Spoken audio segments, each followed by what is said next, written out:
नमस्कार दोस्तों, स्वागत है आपका हमारे channel all India job alert में। दोस्तों, आज मैं आपको बताऊंगा एसएससी जीडी कांस्टेबल भर्ती 2022 जो प्रेजेंट में अभी चल रही है, उसकी प्रिपरेशन आपको किस तरीके से करनी है। हर चीज़ में स्टेप बाय स्टेप आपको बताऊंगा।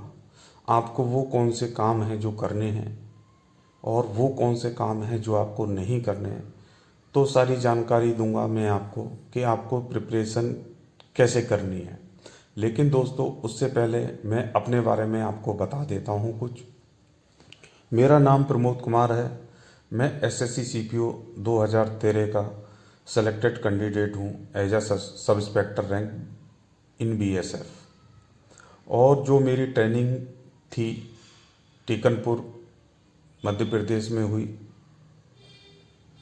अभी मेरे पास में उसका जॉइनिंग लेटर तो नहीं है, क्योंकि वो उस समय जमा करा लेते हैं सेंटर पर। लेकिन इंटरव्यू के लिए जो फाइनली फॉर्मा आया था, जो हर विद्यार्थी का सपना होता है कि यार ये मुझे भरने को मिले, तो उसका मैं कुछ अंश आपको डाल दूंगा। ट्रेनिंग सेंटर पे मैं रहा, ट्रेनिंग का एक फ़ोटो मैं डाल दूंगा जिससे आपको लगे कि हाँ ठीक है। फाइनली मैंने ट्रेनिंग के वहाँ पर काफ़ी समय तक ट्रेनिंग की, लेकिन मुझे फील हुआ कि यार मैं इससे कुछ बेटर कर सकता हूँ। तो बीच में वो नौकरी में स्किप करके घर पे आ गया और मैंने दोबारा से प्रिपरेशन की। इसके बाद मैंने यूपीएसआई 2016, उसके बाद एनटीपीसी। ऐसा नहीं है कि इसके बीच में मैंने बहुत कुछ नहीं किया। अगर मैं सारी चीज़ें बताने लगूँगा तो लिस्ट काफ़ी लंबी हो जाएगी। तो मेन मेन जो चीज़ें हैं मैं वो बता देता हूँ, और जो मैं बोल रहा हूँ उसका कुछ ना कुछ मैं आपको डाल ही दूंगा आपकी स्क्रीन पर, सो होगा।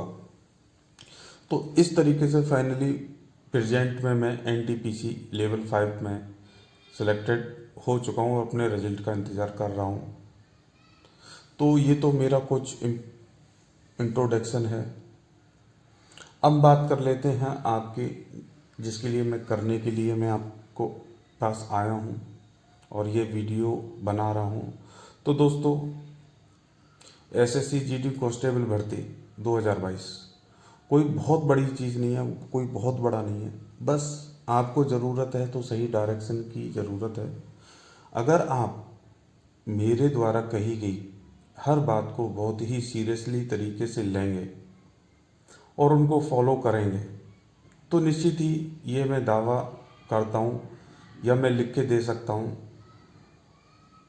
कि आपका सिलेक्शन इस वैकेंसी में कोई भी नहीं रोक सकता है, बशर्ते आपको करनी पड़ेंगी। तो चलिए शुरू करते हैं कि आपको चीज़ें किस तरीके से करनी है, कौन कौन सी चीज़ें जिसका आपको ध्यान रखना चाहिए। तो दोस्तों, सबसे पहला स्टेप ये है, आपको मॉर्निंग में जितनी जल्दी हो सके आप अपनी सुविधा के अनुसार उठिए और आपके पास में किताबें होंगी, और मैं प्रीफर करूँगा तो वल्लैंडर की जो किरण की बुक आती है आप उसको ले लीजिए और मिनिमम 2 घंटे आप उसको पढ़िए। और ये प्रोसेस आपको हमेशा करना है जब तक आपका सिलेक्शन नहीं हो जाए। आप उसको कंटिन्यू पढ़िए, एक बार पढ़िए, 2 बार पढ़िए, 3 बार पढ़िए, बार बार उसको पढ़ते रहिए। ठीक है ना दोस्तों, इस तरीके से आपका जीएस बहुत मजबूत हो जाएगा। इसके बाद हम बात कर लेते हैं करंट अफेयर की। तो आप बहुत ज़्यादा समय नहीं, लेकिन एक न्यूज़पेपर ले लीजिए, कोई सा भी न्यूज़पेपर ले लीजिए, और उसमें स्पोर्ट्स की जो न्यूज़ आती हैं या फ्रंट पेज की जो न्यूज़ आती हैं, इन दोनों को इनको हमेशा गौर से देखिए और इनको पढ़िए। हो सके तो इनको किताबों में या कॉपियों में लिख लीजिए, जिससे ऐसा होगा कि आपका नोट्स बन जाएगा। आपको फर्दर कोई बुक लेने की ज़रूरत नहीं पड़ेगी, और एक बार आप पढ़ लेंगे तो वो हमेशा माइंड में आपके में बना रहेगा।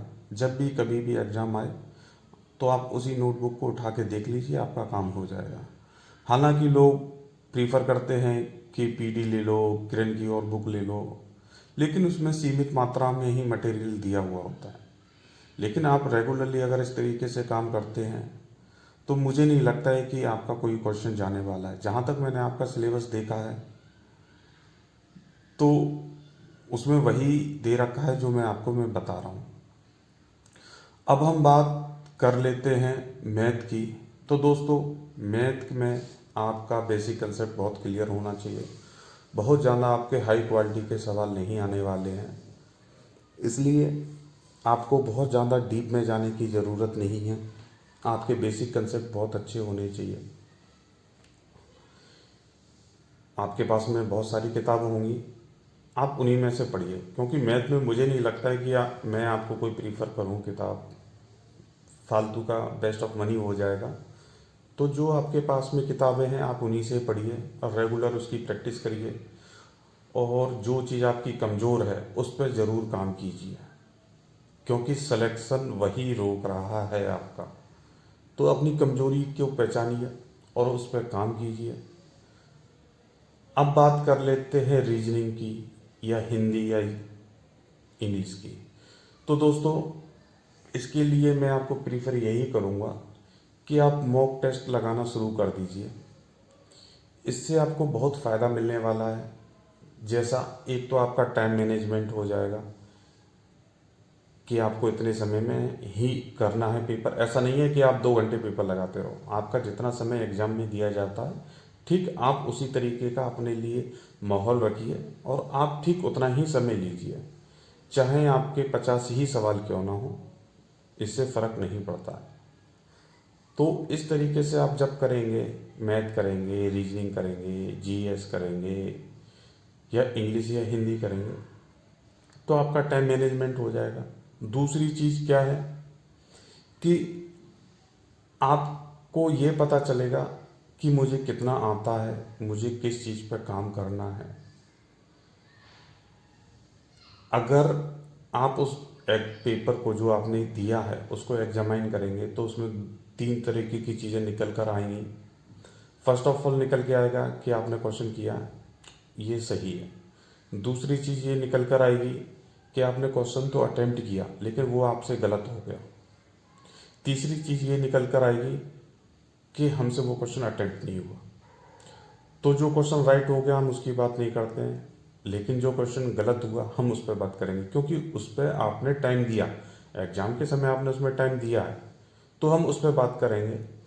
तो आपको इस चीज़ पे ध्यान या फोकस करना है कि ये सवाल मुझसे गलत कैसे हुआ। तो उसके लिए आपको फिर से प्रैक्टिस करनी है, दोबारा से जाके, कि भाई मेरे से ये सवाल क्यों गलत हुआ। तीसरी चीज़ पर आ जाते हैं कि जो क्वेश्चन आपने अटेम्प्ट ही नहीं किया, तो उसको आपको ये देखना है कि ये क्वेश्चन क्यों नहीं अटेम्प्ट हुआ है, और इसके लिए फर्दर फिर आपको प्रिपरेशन के लिए जाना पड़ेगा। अगर आप इस तरीके से सारे प्रोसेस को कर लेते हो, तो मुझे नहीं लगता है कि आपका कोई भी सिलेक्शन रोक सकता है, क्योंकि मैं ऐसा ही करता हूँ। तो दोस्तों, आप इस तरीके से आप प्रैक्टिस करिए और देखिए 2023, अब मैं आपको नौकरी लगने से आपकी कोई भी व्यक्ति नहीं रोक सकता है। तो दोस्तों, इसी तरीके के मैं वीडियो लाता रहूँगा। मुझे आपके सपोर्ट की ज़रूरत है, तो मेरे चैनल को आप लाइक एंड सब्सक्राइब करें। मैं एसएससी जीडी कांस्टेबल भर्ती से रिलेटेड टाइम टू टाइम, अभी तो मैंने आपको हल्के में बता दिया है, लेकिन आने वाले वीडियो में मैं जीएस में भी घुसूँगा, मैं मैथ में भी घुसूँगा आपके लिए, मैं रीजनिंग में भी आपके लिए घुसूँगा, इंग्लिश और हिंदी में भी डिटेल्ड मैं वीडियो बनाऊँगा। तो मेरे चैनल को लाइक एंड सब्सक्राइब करिए, जिससे कि आने वाले वीडियोज़ से आपको फ़ायदा मिले, आपको उनको सुन के आपको उसके हिसाब से तैयारी करने में हेल्प ही मिलने वाली है बहुत ज़्यादा।